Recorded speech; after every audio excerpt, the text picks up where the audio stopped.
And welcome in to the Blitz podcast. I am your host, Mr. Kane Schwartz. I'm joined by Mr. Jaden Kozak, coming from his very luxurious bedroom in Cambridge. How you doing, man? Good to see you.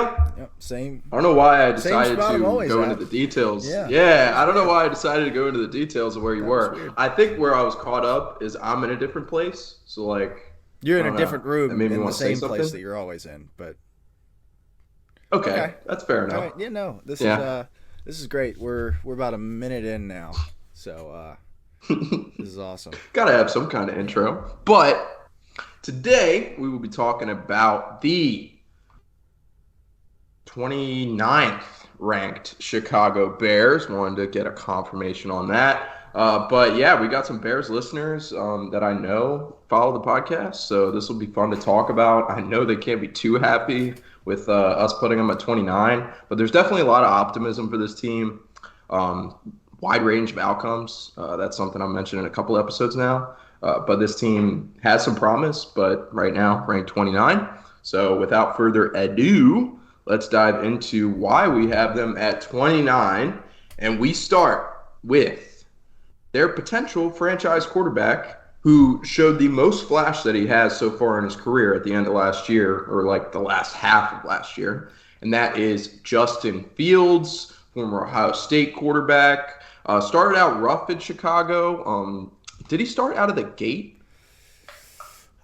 I want to say no, but I don't know who would have been there because he came out in Mm-hmm. 2021, and I think he came out as a junior. So he must have came in 2018 because I know him and Burrow came in together, but then Burrow transferred to LSU. It wouldn't have been JT Barrett, right? No, for the Bears. Oh no, it's No, Haskins. It's Haskins. It's Haskins. you're How right. do we miss You're that? right. Okay. Yeah, you're right. But he had that historic national championship game. He gets hit, gets back up. But yeah, he had a really solid end of the last half of last year, which was awesome to see. We hadn't seen it from Justin Fields so far. Was really impressed with his running ability, especially. So what's the outlook for Justin Fields this year, man? I mean, I've heard some talks he could be in the like his outlook is so all over the board right now. Like I've heard some people say that he could be in the running for MVP this year. Yeah, I don't know if I'm your guy for Justin Fields optimism. I think I had him the lowest of the four of us. I'm not sure I see it. I really am not. I know that this whole situation when they came in last year was we're going to strip this thing down and we're going to see if Justin Fields can become our guy, and we want to get confirmation on that. We're going to make this the worst team in the league. If Fields is good, great, we've got our guy. If not, we're going to draft a quarterback. You know, many teams have done that. I mean, hell, the Eagles had a similar situation where they moved into the next year to be like, okay, is Jalen Hurts going to be our guy? They moved into this year's draft to protect themselves, and he ended up becoming an MVP candidate himself. But Fields, I don't think is going to have the same kind of trajectory here. The rushing stuff was great, and the rushing stuff was honestly much more of a surprise than his passing ability. He was a much better passer than he was a runner at Ohio State. Like he had athletic ability, but not like nobody looked at him and was like, "Oh, this is our next Lamar Right. Jackson. This is our next, Yeah. whatever running quarterback you want to pull out here." He was just Hmm. pretty mobile, but was known for his deep ball accuracy and stuff like that. And as we've gotten to the NFL, they've really unlocked his rushing ability, which I do think is a very valuable asset and provides a strong floor for this Bears offense because if you've always got that quarterback running game, that's really going to help you. But at the end of the day, if he's not able to consistently pass the ball, which last year he showed he was not, he was PFF's worst graded passer of guys that played. I think only like 22 guys qualified, but he was dead last with 54.4. The next closest was 63, and then from like 63 to 72 was like 8 or 9 guys. So he was a very, very far down last place as a passer, but was the second best rusher at the quarterback position behind Josh Allen. So you got two sides of the coin here, but you'd really want to see a huge development from him passing this year to be able to say affirmatively that he is your quarterback for the future. And I'm just not sure if there's evidence to believe that that's going to happen. Yeah, for sure. I agree. I think like I want to put him into a similar category as Jalen Hurts, you know? Like, I mean, and And look at what Jalen Hurts yeah, did this year. I mean, Jalen Hurts performed much better and last year. Hurts But from a year ago is a good comp to where Justin Fields is at now because Hurts was right. seen that same way. Was okay. He's a much better runner than he is a passer. We need to see a lot from him passing the ball to be able to confirm that he is our guy moving forward. And they go get AJ Brown to pair with Devontae Smith, and they've already got pretty much a perfect situation around him, and he goes out and thrives this year. But the thing is, even though the Bears, great, you went and got DJ Moore, you've got Chase Claypool and Darnell Mooney in the building. This is very far from a perfect situation around Justin Fields.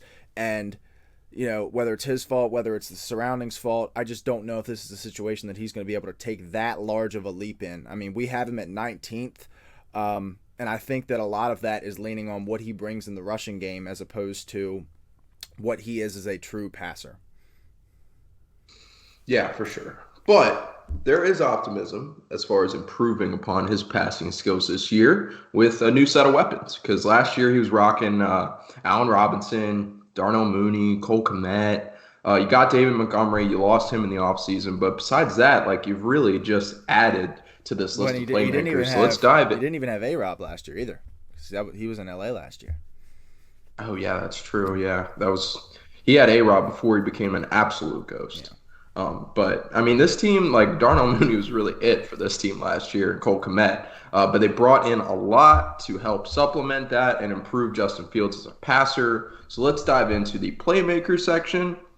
Got to start off with their big trade that they made for wide receiver. DJ Moore had been stuck in Carolina, and you kind of just wondered when he was going to get his quarterback or when he was going to go to a team with a quarterback. And he kind of just ended up in a similar situation that he had been in, like not as far as like quarterback play, but as far as quarterback quality. He's kind of just making a lateral move here. But we'll see. Justin Fields still has plenty to improve on as a passer. But they brought in Chase Claypool as well last year at the deadline. Things haven't panned out so far with Chase Claypool, so that's to be determined. But they got Darnell Mooney still. He's headed into his third year. And they also brought in Robert Tonyan to add to Cole Kmet on the tight end core. And they got Khalil Herbert, signed Dante Foreman, but I really think Khalil Herbert's going to be the lead back for them. But when you look at these lists of playmakers, man, who jumps off the page to you? It's obviously DJ Moore here. I remember last trade deadline after the Panthers dealt Christian McCaffrey to San Francisco, it felt like they were going full fire sale mode. There was talks of Brian Burns getting dealt. There was a 2 first-round picks offer from the Rams for Brian Burns, which imagine if that went through. And then talks with DJ Moore, there was talks about him going to Kansas City, Green Bay, a lot of these teams where he could have ended up with a elite passer. And he does end up here with Justin Fields. I think that chemistry between wide receiver and quarterback, that's a real thing, and I think it really matters. And if, all the talk every year at OTAs is going to be like, well, this new receiver and the quarterback are creating great chemistry. But that seems to be the talk among Bears camp right now, and if so, that's a very good thing. It's just I think we talked about it before our last episode. You look at this group and you're like, okay, I like DJ Moore, I like Mooney, I think Claypool. They've got a very diversified set of wide receivers. You got DJ Moore as your true X that can win everywhere. Darnell Mooney's going to beat you down the field, and Chase Claypool can also really beat you down the field, but he's a bigger, full size receiver. Running backs are okay, tight ends are okay, but then when you really start to break it down and you start listing all the groups in the league, you're a little bit less high on this group. The running backs, I think, are going to be an interesting situation. We really thought that Khalil Herbert was going to be able to break out after getting out of David Montgomery's shadow, and it seems he's just end up in more of a muddled situation here with Roschon Johnson, the running back from Texas, who was backing up Bijan but was phenomenal while he was there. He just happened to be behind the best running back prospect in however many years. And then Miles Sanders, Saquon Barkley yeah, situation. and then they invested some money into Donta Foreman as well. So, going to be interesting to see who wins that. Like, I think Herbert's going to start the year. It's going to be interesting to see who finishes the year. And then Cole Kmet, he's in year 4 now, I believe, if not year 3. I think it might be. Yeah, it might be. I think he was 2020 draft.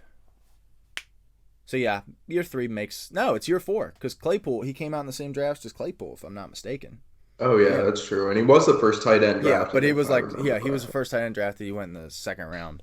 So there's some Mm. promise there as well. But again, like when you really start to look at this offense or these group of playmakers and you stack them up against the rest of the league, there's not a whole lot to be excited about. But it's definitely a significant improvement from what they had last year. And I don't know if we're talking about DJ Moore fantasy relevancy quite yet, but it's much better than it was.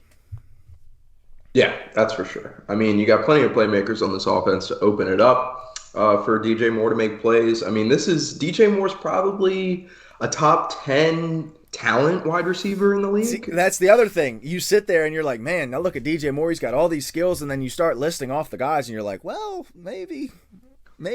Yeah. Do we want to do it real quick? Cooper Kupp, Justin Jefferson, Jamar Hmm. Chase, Devontae, Tyreek, Stephon, CeeDee Lamb, AJ Okay. Brown. That's Okay. 8. And those are like your Right. definitive 8. Now you start getting into Jalen Waddle. Jalen Waddle. Um, I mean, okay. not much after Garrett that. Wilson. Man. I'm taking Garrett Wilson over DJ Moore. Talent wise, Oh, dude. come Garrett on. Wilson. You know I love Garrett Wilson. No, dude, come on. That's He was ridiculous. putting up better numbers than DJ Moore maybe ever has last year with like Mike White. On a per game basis, he missed a couple weeks last year with Mike White and Zach Wilson and those guys. And I mean, we're really picking hairs here between the Jets quarterback situation, and the Panthers quarterback situation over the years. But Point is though, yeah, it's Terry close, man. McLaurin you can throw in there as well. Yeah, Debo Samuel when he's healthy.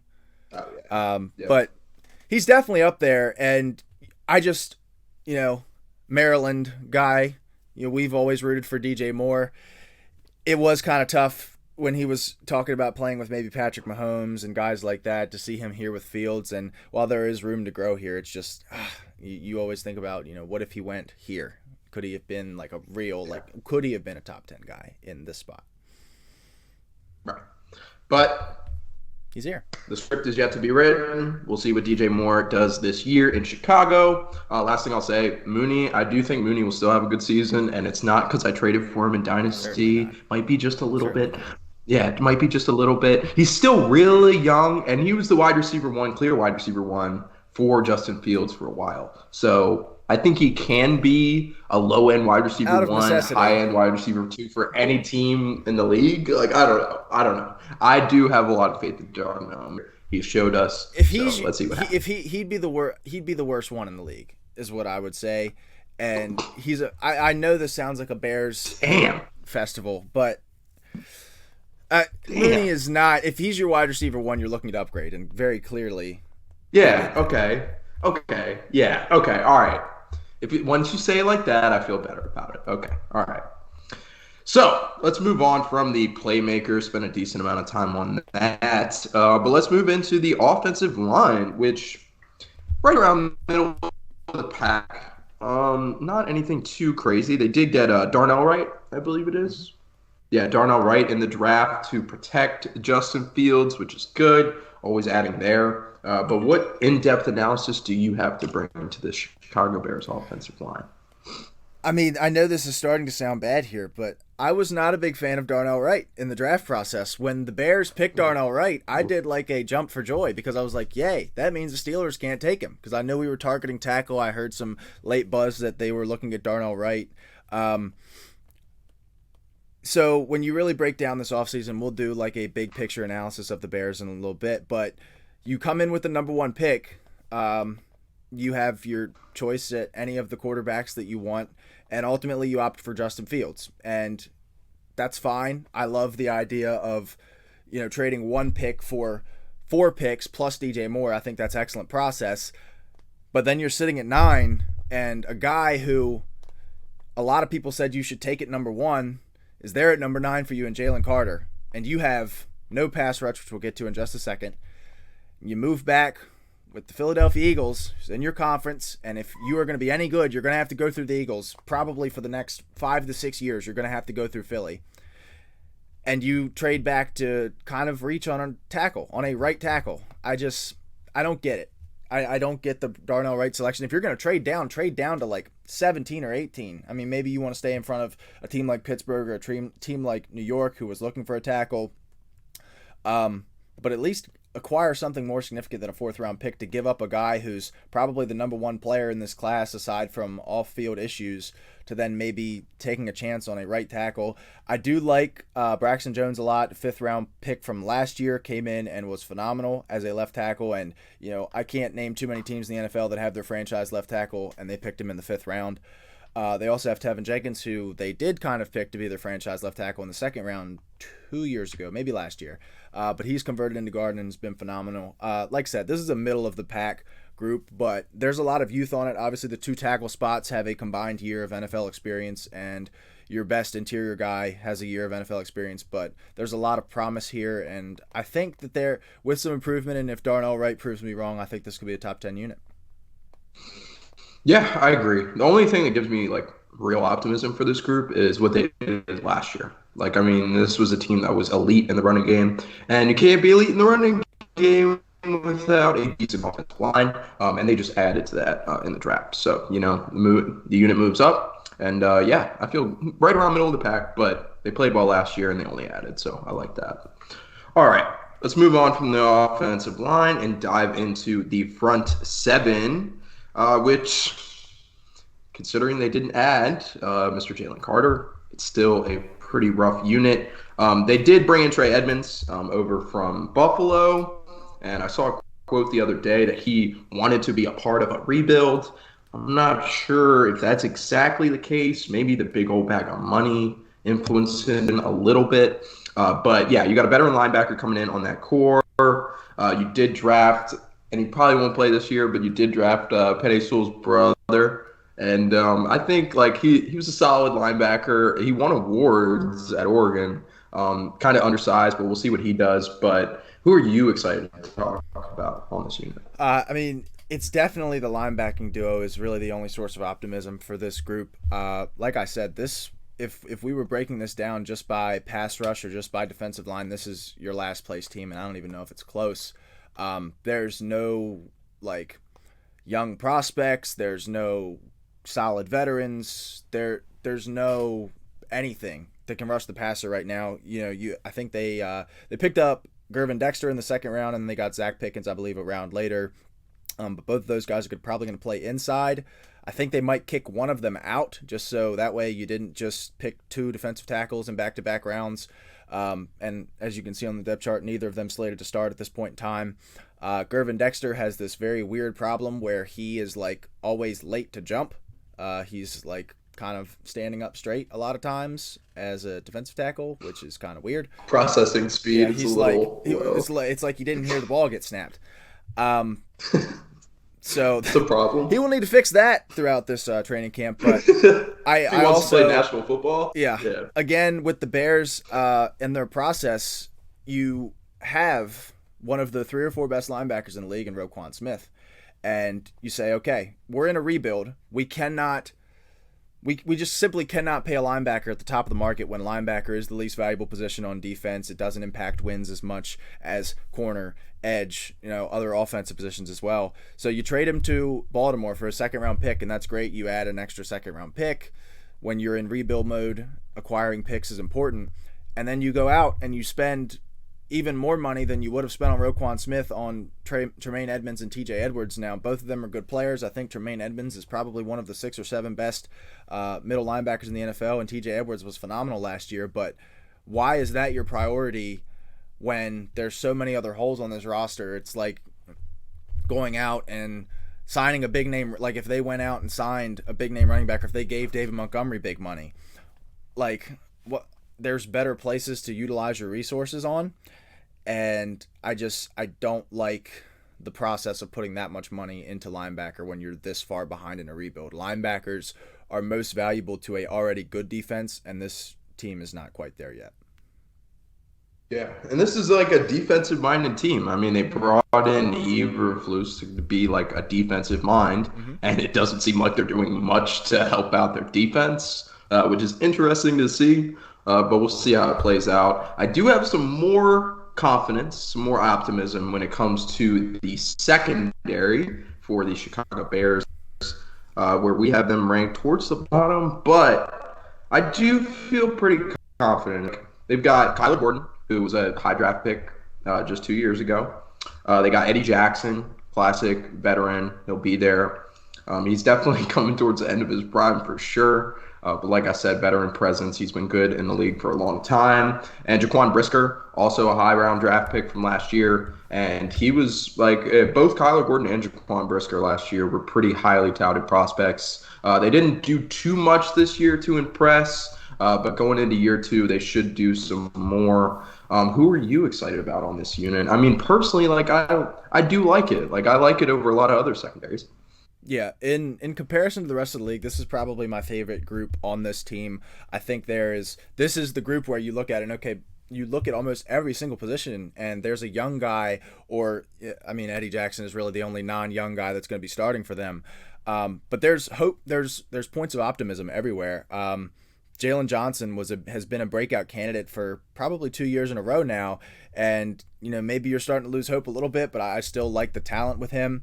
Tyreek Stevenson was a corner that I liked. They get him in the second round. I think that was pretty good value for him as well. You have your pair of DBs that you got in last year's draft in Kyler Gordon and Jaquan Brisker. Kyler Gordon can now finally move back into the slot where he was playing perimeter last year, basically just out of necessity. Eddie Jackson was coming off of the worst year of his career last year so far.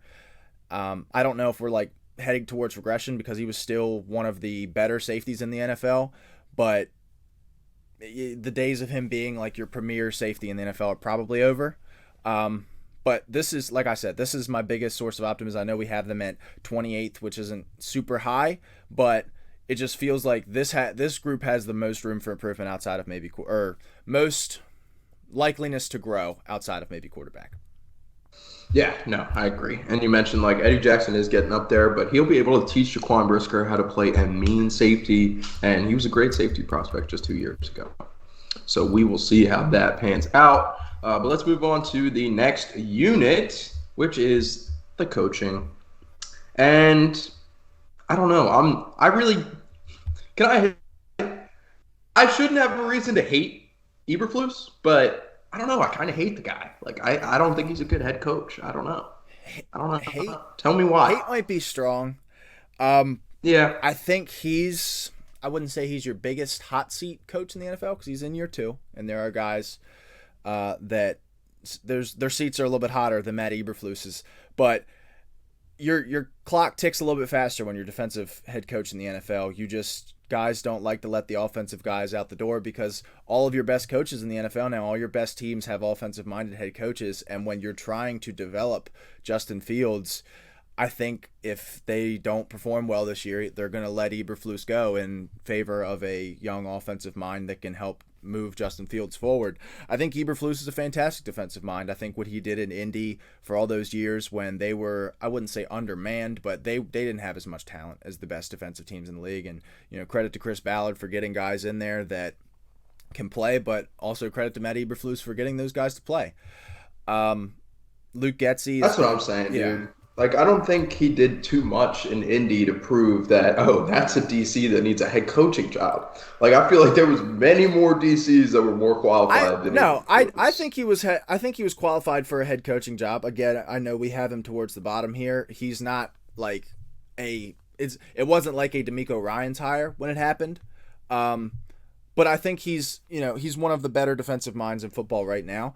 And him being here is going to help this defense that, quite frankly, doesn't have a lot of talent on it. They're going to be able to generate pass rush from these guys that aren't really great pass rushers. It's just a matter of, do you really want to have a defensive-minded head coach when you're trying to develop a young quarterback that needs a lot of development at this point in his career? And a lot of that development is going to come from Luke Getsy. He's in year 2 here in Chicago.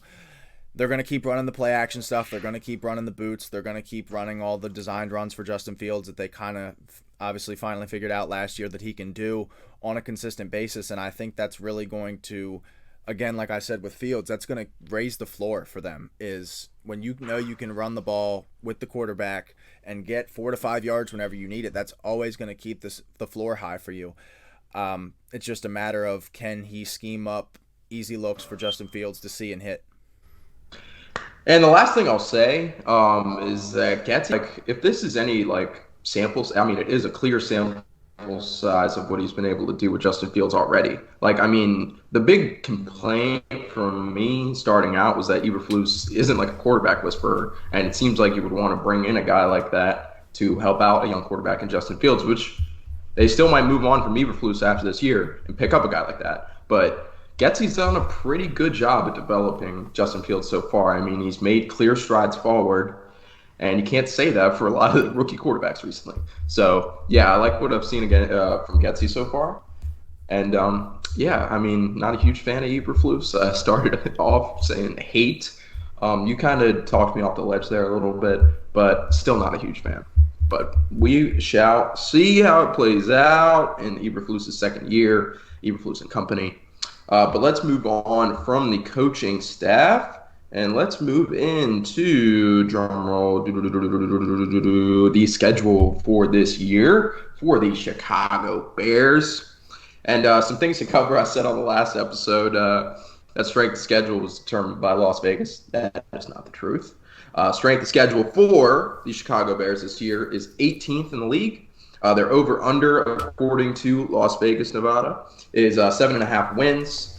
And looking at this schedule, I mean, 7.5 wins seems pretty high. You know? Yeah, I mean, you've obviously heard everything that I've said about Chicago so far, so you know where I'm leaning with this number. I think that a lot of what happened, and I said this a little bit in the analysis, was we came into this offseason off of, Justin Fields having breakout year, I guess, if that's what you want to call it.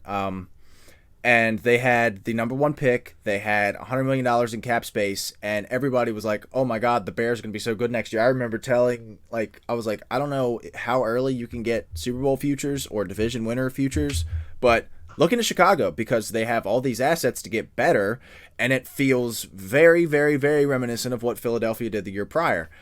And I think the thought of, oh, well, they had all these things, they made some moves, they should be as good as we thought they would be since they used those assets, and they didn't, they had $100 million, they spent 25 on it at the linebacker position. Then they get DJ Moore, they trade out of number 1 to then go all the way back to 10 and get a tackle who's going to play right tackle for you. So I think that a lot of what the aura around Chicago is people are thinking about what they could have been and, what they should have been maybe. And they just aren't that, I don't think. And people still think that they are. I'd be going under on this, even though they get a relatively weak NFC North. They also get to play the NFC South, which is the worst division in football right now. They're also up against the AFC West, so they're going to play Kansas City, LA, teams like that. 7.5 doesn't sound as bad when you look at the schedule because, again, you get the North. You get the North twice, but I would not be shocked if this is the last place team in the North again. I really wouldn't. Yeah, I mean, it's gonna be a really all those teams. I feel like are gonna be sitting around. Oh, they're so jumbled. There's no franchise quarterback in this division. There's no great offense or defense really. It's just kind of a lot of the same. They'll probably all split with each other, and it'll be 3 or 4 teams hanging around, 6 or 7 wins with a couple weeks to go, and it'll just be a matter of who can win those last couple games. This very well might be kind of a situation similar to last year in the NFC South, where it was like the division winner is going to win 8 games or 9 games, and that'll be how some team gets in the playoffs. That's kind of really speaks to the NFC, how you were looking at this division and saying that, and they're not even the worst division in that conference, with the NFC South also being a fairly bad division. Yeah. Before we move on from the schedule, I just want to kind of read down, because I think I am going to go over for the Chicago Bears. Yeah, I think I'm going to go over 7.5, because you look at the schedule. Green Bay, like you said, they probably split with them. So that's 1. I think they beat the Bucs pretty handedly. I think they probably beat the Broncos. I thought you were going to say the Chiefs because they were next. I was like, well, what are we doing here? Okay. Not too optimistic about that one. But as much as I hate to say it, I think they probably do beat the Commanders. They could. The Raiders. So that's 4 right there. 3 if they split with Green Bay. And then the Saints. There's a chance there. Let's not count it just for shits and gigs. The Panthers, so that's 4. They probably split with the Lions, so that's 5. Then they got the Cardinals at 6, Falcons at 7. And if they take 2 games from Green Bay or a game from Minnesota, yeah, it's tough. then Like, I could look at the schedule, and while I only see one game that I could say, yeah, they're definitely going. There's no like freak world unless Patrick Mahomes is hurt, where they lose that game and that's Kansas City, or where they win that game and that's Kansas City. But there's no game that I can say they're going to definitely. Jesus, there's no game other than the Cardinals that I say they don't have a chance. Like, the other team doesn't have a chance. So, right. like, I think they beat the Cardinals, but then again, that's week 16. We could see the Kyler Murray Cardinals at that point in the year, and that makes that game much more of an even split. So, you got no real guaranteed wins on the schedule, and you've really only got one guaranteed loss, and that's kind of why this comes and meets right in the middle at around 7.5.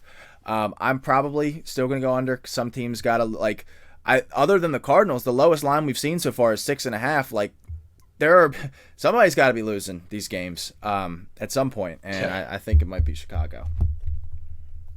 Yeah. Last thing I'll say, that stretch to end the year, pretty fucking solid. Like, if they're sitting close to playoff and they're like in the hunt, I mean, they could rattle off. I mean, they probably won't win every game, but there's like, I mean, to end the season with Cardinals, Falcons, Packers, that's pretty solid. That's like a decent chance you could win 3 games in a row there. And then you got the Browns before that. Could be 4 if Deshaun Watson plays like he did the end of last year. And then the Lions. So, like, I think the Lions are overhyped this year. But, I mean, who knows? They got 18th in strength of schedule, so the schedule plays in their favor. Yeah. You know? I mean, again, we'll see on Chicago, but like I said, somebody's got to be losing these games, and I'm gonna bet unders when it's 7.5 wins. You know, if you're going over 7.5 wins, you're in the playoff race till the bitter end more times than not. And we're talking about the 29th ranked team here, so I'm gonna lead under on a lot of these for at least the next couple and the past couple. Yeah, for sure. Out of any team that we've done, definitely, obviously, because they're the highest team out of all the teams we've done so far. But that's how it usually works. But feel best about this team. All right, let's move on from the schedule and the over-unders, and let's wrap it up here, shall we? So the offensive rank for the Blitz pod members, what would be together, us putting together the ranking? Yes, that is the word I was looking for. So the consensus rankings for the Chicago Bears this year among Blitz pod members is 24th. So not in the bottom necessarily, but definitely towards the bottom for sure. And can't say the same about the defense. They're ranked 30th in the league. They are literally 2 spots from the bottom. But as far as their championship window goes, the most optimistic one we've seen so far, not quite yet, but it's 2 years away. You know, so how would you like to elaborate on that a little bit? Yeah, I'm trying to because I feel like the last 3 have been not in it yet, 2 to 3 years away. Just because a lot of these teams that we've done so far, obviously Arizona has their questions with the quarterback. I think we actually might have had them a little bit higher just because they have Kyler and they might have the top 2 picks in next year's draft. But like the Rams, I think I wanted to do 3 to 4 away because you've got to start all over again pretty much with this team. The only thing is, as soon as they have a glimmer of hope, like let's say they draft somebody really good this year, Les Snead's going to throw all of his future draft picks in to make this team competitive again, and they're right back in it. But Chicago, obviously, they had the cap space this year. They use a good portion of it, but they've still got a good amount of it left over. You still have Justin Fields on a rookie contract, and there are pieces still on this roster, and you've also got to remember they've got Carolina's first-round pick next year. So if they have, let's say, if we're projecting Chicago being one of the worst teams in the league, Carolina is also going to be somewhere in that top 10, let's say. 2 top 10 picks coming in. Maybe you deal one of those for another veteran established player. And if Fields takes a jump, that's really all what this is going to depend on. If Fields isn't the guy this year, you're extending this window out by probably another 2 or 3 years, and because you've got to restart the whole process again. You got to be bad for another year, and then you've got to draft the quarterback, then you got to have the rookie bumps, and then it's this whole thing again. So that's why it's so important that Justin Fields hits. But if he does, maybe we're expediting this process. Maybe they're in it next year. So who knows? As far as the offensive defensive ranks goes, obviously, again, like we've said for really the entirety of the roster, this all leans on Justin Fields. If Justin Fields can take that step that we saw from Jalen Hurts, maybe not even being a MVP level player, but entering the top 12 to 14 quarterbacks in the NFL, adding some dynamism as a passer to add to his running game.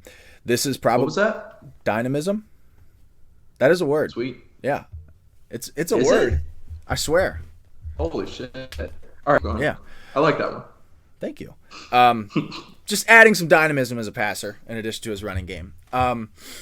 That could push this towards being a top half unit, especially with that offensive line and this group of weapons that, like we said, there's room for potential, or there is potential in this group. But the defense, again, the defensive line is just a very poor unit at this time, and I just don't think that pair of linebackers that they added, while it's one of the 4 or 5 best linebacking duos in the NFL right now, just doesn't move the needle enough to move them out of 30 for me. Yeah, for sure. I think the window is just right for them. I mean, as you said, it all depends on Justin Fields, because if Justin Fields doesn't pan out, then Eberflus doesn't pan out, then the entire coaching staff doesn't pan out. You probably get rid of Pace, so then you're starting this whole operation over again. Yeah. But Justin Fields definitely bought himself some time, and as well as the coaching staff some time last year with his performance. Yeah. And even if he has a bad year this year, do you think that they move on from him? The thing is, they're in that situation that they were in this year, where it was like, okay, well, they've got the number 1 pick. Now we've got to make some choice. They got 2, again, potentially. We don't know what Carolina's going to be. We don't know what Chicago's going to be. But if Justin Fields isn't very good, you got to imagine that this Chicago pick's going to be in the top 5, if not top 8, somewhere around there. And we're talking about a Caleb Williams class. We're talking about a Drake May class. This is not 2 years ago with Kenny Pickett. God love him. But this is one where you're like, all right, well, we need to find a way to get into the top 3. And we talked about Arizona. They could potentially have 2 picks in the top 3 and could be willing to move out of one of those to a team that has maybe picks 5 and 8 or 5 and 13 or something around there, that has, anyway, multiple first-round picks like Chicago does. So if Justin Fields isn't that guy, I think they might be quick to move on, because obviously the contract is also coming up. He was a 2021 draft pick. We're seeing guys from the 2020 class being talked about getting paid, like Joe Burrow, Trevor Lawrence.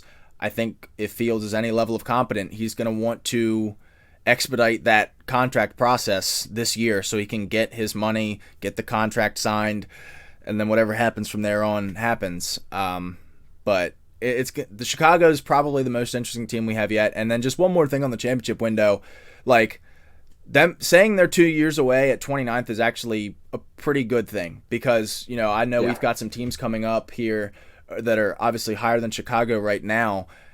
I'm looking at like 3 to 4 years away, because they are further. Commanders. I mean, again, I don't want to spoil anything, but there are some teams where they're like, this would be the year where you're like, all right, we got to start over this year, after this year. So now you're this year, plus you got to start all over again. Plus you're going to be some borderline competent this year before you blow it up.